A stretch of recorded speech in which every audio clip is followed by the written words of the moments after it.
Hindi kayo gumagawa ng inspection sa mga accommodation houses? Mr. Chair, we have a periodic and annual inspection conducted for business establishment. Periodic? Yes. When you say periodic, is it means every month, every 2 months, quarterly, twice a year? Define periodic, ma'am.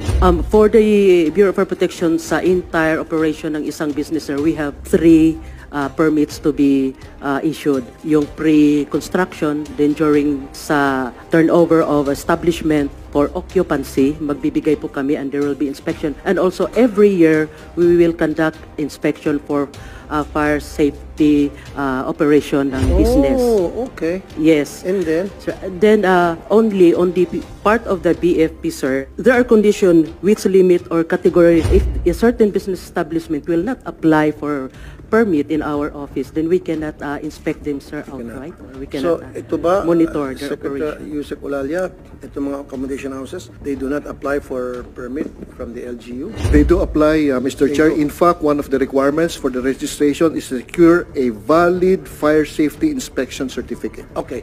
Yes, sir.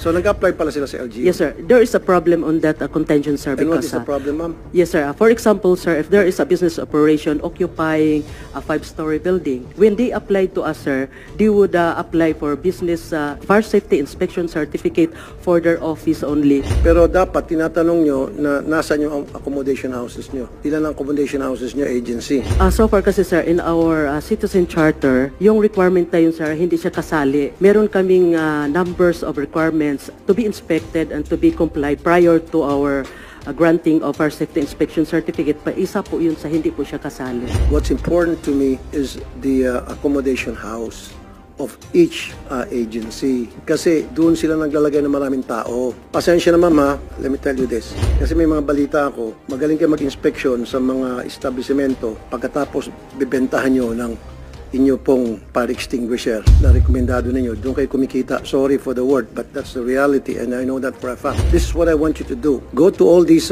agencies. Total, may listahan naman kayo. And then ask them saan yung inyong mga accommodation houses. Yung accommodation houses, Secretary Kaktak, hindi ba nakaregister yan sa LGU? Yes, meron po kaming talaan ng mga nakarehistrong accommodation. Yun naman pala eh. Accommodation houses are registered sa LGU. Kaya nyo siguro hindi pinupuntahan kasi maliit lang kikitaan nyo doon. Ma'am, please, ayoko nang humaba pa tayo. Gawin niyo po ang trabaho ninyo, mag-inspect po kayo, tapos kinakandado pa po sa gabi. Would you agree? Tama ba yung ganong practice na ikakandado mo, may nakatira doon at 100 na tao sa isang first, second, third floor? Every time